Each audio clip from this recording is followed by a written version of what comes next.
नूतन वर्ष आम जीवन रे प्रभु देइचंती तेणु आमे प्रभु को धन्यवाद देउछु।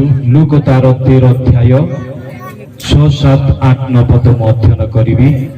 आउ से एही दृष्टांत कहिले जनकर द्राक्षा क्षेत्र रे गोटे डिमिरी गछ लगा जाइथिला। से आसी सेतिरे फल खोजिले किंतु पाइले नाही। तेणु से मालिकी कहिले देख ए 3 वर्ष हैला मु आसी एही डिमिरी गछरे फल खोजुअछि किंतु पाउ नाही। एहाको हानि पकाओ। एइटा काहेकि भूमि को मध्य अकर्मण्य करूअछि। मात्र से तांको उत्तर देला, प्रभु एहाको वर्षटी मध्य छाड़ी दियंतु। मु इति मध्यरे एहार चारि पाख खोली खत देबी। आउ परे फल हुए तो भल नहेले ताहाको हानि पकाइबे।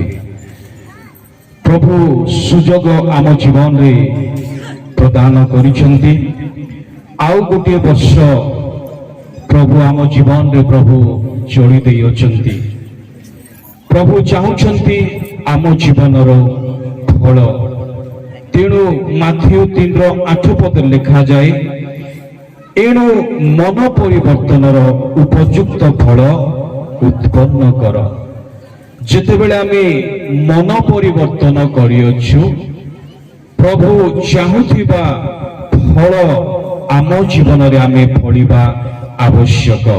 पुणी जहन 15:16 पद लिखा जाए, तुम्भे माने मते मनोनीत करिनाह किंतु मु तुम्भ मानको मनोनीत करियछि। आउ तुम्भे माने जेपरि जाई फल उत्पन्न कर।